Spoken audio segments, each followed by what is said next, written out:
এর আগের ভিডিওতে আমি আপনাদেরকে বারবার বলেছিলাম যে তৃণমূল কংগ্রেস আগামী দিনে 3% ভোট পাবে কিনা সন্দেহ রয়েছে। তার কারণ তৃণমূল কংগ্রেসের যে ভোট ব্যাংক, দিদির যে দুধেল গায়েরা, সেই দুধেল গায়েরা তৃণমূলের পাশে নেই। ডুবন্ত নৌকাতে এই দুধেল গায়েরা থাকে না। তৃণমূলের নৌকা যে ডুবে গেছে, এই নৌকা যে আর ভেসে উঠতে পারবে না বা কোনোভাবেই ভেসে থাকতে পারবে না, সেটা দুধেল গায়েরা খুব ভালো করেই বুঝে গেছে। এখন এরা তৃণমূলের এই ডুবন্ত নৌকা ছেড়ে পালাবে। গতকালকে আপনারা জানেন ফলতা বিধানসভা নির্বাচনের ফলাফল ঘোষণা হয়েছে। আর এই ফলতা বিধানসভা নির্বাচনে তৃণমূল কংগ্রেস কত শতাংশ ভোট পেয়েছে জানেন? তৃণমূল কংগ্রেস ভোট পেয়েছে মাত্র 3.81%। এখন আপনারা অনেকেই হয়তো বলবেন যে জাহাঙ্গীর খান তো নিজেকে নির্বাচন থেকে সরিয়ে নিয়েছিল। জাহাঙ্গীর খান তো নমিনেশন প্রত্যাহার করেনি, ভোটে তো লড়েছিল জাহাঙ্গীর খান। 3% ভোট মানে 3.81% ধরলাম, মেরে কেটে 4% ভোট পেয়েছে তৃণমূল কংগ্রেস। তৃণমূলের থেকে বেশি ভোট পেয়েছে কংগ্রেস। দ্বিতীয় স্থানে রয়েছে সিপিএম, 3 নম্বর স্থানে রয়েছে জাতীয় কংগ্রেস, 4 নম্বর স্থানে পৌঁছে গেছে তৃণমূল কংগ্রেস। ভাবুন তাহলে কি অবস্থা হয়েছে। 4 তারিখে হারার পরে তৃণমূলের কি অবস্থা হয়েছে। এখন দুধেল গায়েরাও আর তৃণমূলের সঙ্গে নেই। দুধেল গায়েরা এখন সিপিএমের দিকে চলে এসছে, যেটা আরও ভয়ঙ্কর। আমি সেই বিষয় নিয়ে কথাবার্তা বলবো। কিন্তু এই যে ভাইপোর বড় বড় কথা, আপনাদের নিশ্চয়ই মনে আছে, ফলতায় দাঁড়িয়ে গাড়ির উপরে উঠে ওই যে সাউথের হিরোদের মতো করে ভাইপো বলেছিল, জাহাঙ্গীর আমাকে বলেছে একটা ইলেকট্রিক চুল্লি বানিয়ে দিতে হবে। 4 তারিখের পরে অনেকেই তো ফলাফল দেখে হার্ট অ্যাটাক করবে, তাদের সৎকার করার জন্য একটা বৈদ্যুতিক চুল্লির দরকার রয়েছে। আমি জাহাঙ্গীরের কথা রাখবো। এই কথা ভাইপো বলেছিল। আজকে ভাইপো হাওয়ার, জাহাঙ্গীর কেন সরিয়ে নেবে না নিজেকে নির্বাচন থেকে? জাহাঙ্গীর তো বুঝে গেছে যে আমার পাশে কেউ নেই। আমার পাশে যে আসল খুঁটিটা ছিল, প্রধান খুঁটিটা ছিল, সেটা হচ্ছে ভাইপো। ভাইপো নিজেই গ্যারেজ হয়ে গেছে, ভাইপো বাড়ি থেকে বেরোচ্ছে না। জাহাঙ্গীরের জন্য তৃণমূলের কোনো নেতা প্রচার করতে যায়নি, ভাবতে পারছেন? মমতা বন্দ্যোপাধ্যায়, অভিষেক বন্দ্যোপাধ্যায়, সায়নী ঘোষ, আরও যারা জিতেছেন বিধায়ক, কেউ যায়নি, কাউকে পাঠানো হয়নি জাহাঙ্গীরের প্রচারের জন্য। তো জাহাঙ্গীর বেচারা সরিয়ে নিয়েছে নিজেকে।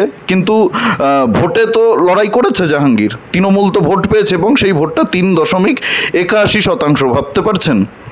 এখন আমি যে বিষয়টা নিয়ে কথা বলতে চাইছি আজকে মূলত সেটা হচ্ছে এই যে ভোটটা সিপিএমের দিকে চলে আসলো, এটা কিন্তু আরও ভয়ঙ্কর।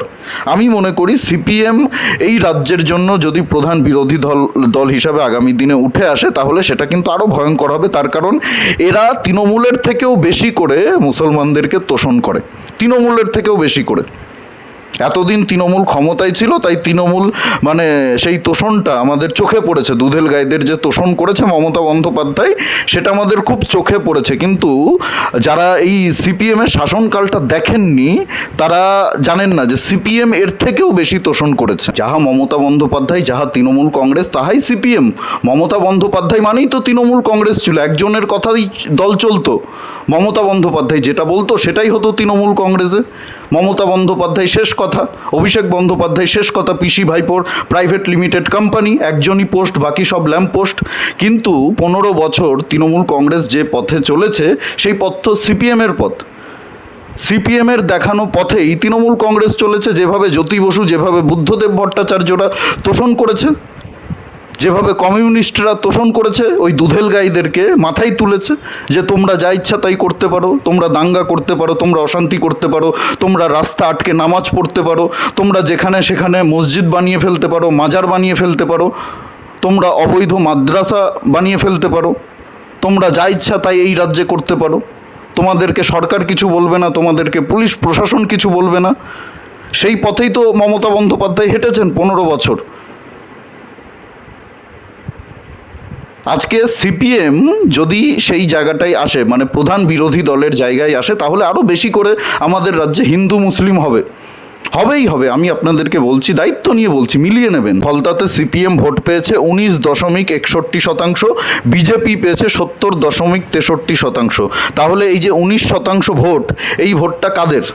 আমরা সবাই জানি কাদের। দুধেল গাইদের ভোট। হিন্দুরা তো সিপিএমকে ভোট দেয় না, হিন্দুরাই সিপিএমকে শূন্য করে দিয়েছে।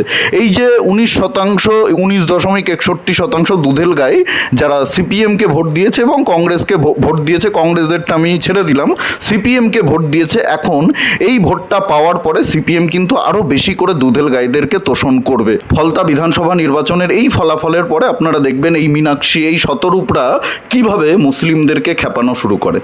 কিভাবে মুসলিমদেরকে দিয়ে পশ্চিমবঙ্গে দাঙ্গার পরিবেশ তৈরি করে, কিভাবে এদেরকে উস্কায়।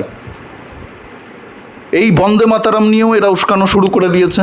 কেন মুসলমানরা বন্দে মাতারাম গাইবে? এই যে রাস্তায় নামাজ পড়তে দেওয়া হচ্ছে না, অবৈধ নির্মাণ ভাঙা হচ্ছে, এগুলো নিয়ে উস্কানো শুরু করে দিয়েছে মুসলমানদেরকে। এই যে পার্ক সার্কাসে মুসলমানেরা রাস্তায় নেমে যে অশান্তি করার একটা চেষ্টা করেছিল, সেনাবাহিনীর ওপরে, সেন্ট্রাল ফোর্সের ওপরে, পুলিশের ওপরে পাথর ছুড়ছিল, কাদের উস্কানিতে? কমিউনিস্টদের উস্কানিতে, এই শতরূপ ঘোষদের উস্কানিতে। এটা আগামী দিনে আরও বেশি করে হবে, ভয়ঙ্করভাবে হবে, ভয়ঙ্করভাবে হবে। সিপিএম আরও বেশি ভয়ঙ্কর, তৃণমূলের থেকে অনেক গুণ বেশি ভয়ঙ্কর। তৃণমূলের তো কোনো নীতি ছিল না, একটাই নীতি ছিল, যেভাবেই হোক ক্ষমতা ধরে রাখো, লুটে পুটে খাও আর দুধেল গাইদেরকে তোষণ করো, কারণ এরা আমাদের ভোট ব্যাংক। আর সিপিএমের নীতিটাই হচ্ছে, আদর্শই হচ্ছে ভারতের বিরোধিতা করা, ভারতের সর্বনাশ করা, ভারত তেরা টুকরে হোঙ্গে ইনশাল্লাহ ইনশাল্লাহ, ভারতের ভেতরে অশান্তি ছড়িয়ে দেওয়া, বিভাজন করা, বিভাজনের রাজনীতি, নকশালপন্থী রাজনীতি, বিচ্ছিন্নতাবাদী রাজনীতি, কিভাবে হিন্দু মুসলিম করা যায়, কিভাবে মুসলিমদেরকে খেপিয়ে তোলা যায়। এরা তো চীনের দালালি করে, এরা তো আমেরিকার দালালি করে। আমেরিকা যেটা বলবে সেটাই শুনবে, চীন যেটা বলবে সেটা শুনবে। ভারতের ভালো তো এরা কোনো দিন চায় না। তাই এই রাজনৈতিক দল, তৃণমূলও তাই করতো, বাংলাদেশের কথাই চলতো, কিন্তু এরা আরও বেশি ভয়ঙ্কর। তার কারণ এরা যেভাবে ন্যারেটিভ তৈরি করে, তৃণমূল তো সব অশিক্ষিতরা চালাতো, এদের মাল কামানো ছাড়া আর কোনো ধান্দা ছিল না। যত ইচ্ছা মাল কামাও, তোলাবাজি করো, কাটমানি নাও, দুর্নীতি করো, চুরি করো, এটাই তৃণমূলের নীতি ছিল। কিন্তু এই সিপিএম, এই কমিউনিস্টরা আরও মারাত্মক, আরও ভয়ঙ্কর। এরা সুসংগঠিতভাবে একটা ন্যারেটিভকে যেভাবে পুশ করে, যেভাবে অ্যাম্প্লিফাই করে, সেটা আরও ভয়ঙ্কর। একটা মিথ্যেকে বারবার এমনভাবে গুছিয়ে, এমনভাবে সুন্দর করে আপনার কানের সামনে বারবার বলবে যে আপনার মনে হবে এটাই সত্যি।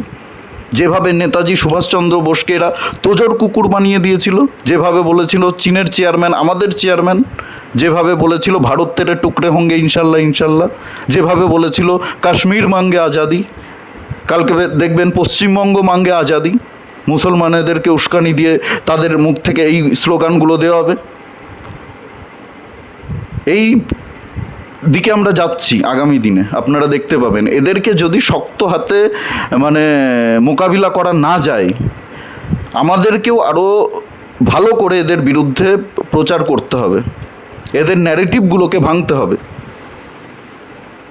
এখন যদি আপনারা ভাবেন যে তৃণমূল চলে গেছে, আমরা নিশ্চিন্তে হাত পা গুটিয়ে ভালো থাকবো, সুখে থাকবো হিন্দুরা, তাহলে ভুল করছেন। আমাদেরকেও একত্রিত হতে হবে, আমাদেরকেও ইউনাইটেড হতে হবে, এক ছাতার তলায় আসতে হবে, এদের বিরুদ্ধে লড়তে হবে, এদের ন্যারেটিভগুলো ভাঙতে হবে, এদের অপপ্রচার আটকাতে হবে। লড়াই এখানে শেষ নয়, লড়াই এখান থেকে শুরু। কি ভাবছেন লড়াই শেষ? মানব সভ্যতার শুরু থেকে লড়াই চলে আসছে, লড়াই কখনো শেষ হবে না। একজন অসুর যায় আর একজন অসুর আসে, একজন শয়তান মরে আর একজন শয়তান জন্ম নেয়। এভাবেই লড়াই চলছে। বেঁচে থাকতে গেলে, মাথা উঁচু করে বেঁচে থাকতে গেলে আপনাকে লড়াই চালিয়ে যেতে হবে। তৃণমূল চলে গেছে, এখন সিপিএম আসবে। আমাদের লড়াই শেষ হবে না, আমাদের লড়াই চালিয়ে যেতে হবে। আর যারা লড়াই করতে পারবে, যারা যুদ্ধের ময়দানে থাকবে, তারাই মাথা উঁচু করে বেঁচে থাকতে পারবে, তারাই বীরের সম্মান পাবে। এই বিষয়ে আপনাদের কি মতামত অবশ্যই কমেন্টে জানাতে ভুলবেন না। আর ভিডিওটি ভালো লাগলে প্রচুর পরিমাণে শেয়ার করুন, সকলের কাছে পৌঁছে দিন। আমাদের জাগরণ বাংলা ইউটিউব চ্যানেলে নতুন হলে অবশ্যই চ্যানেলটি সাবস্ক্রাইব করে পাশে থাকুন, পাশের বেল আইকনটি প্রেস করে দিন। আমাদের প্রতিটি ভিডিওর নোটিফিকেশন আপনাদের কাছে সবার আগে পৌঁছে যাবে। সবাই খুব ভালো থাকুন, সুস্থ থাকুন, আশেপাশে সবার খেয়াল রাখুন। জয় হিন্দ, বন্দে মাতরম, ভারত মাতা কি জয়।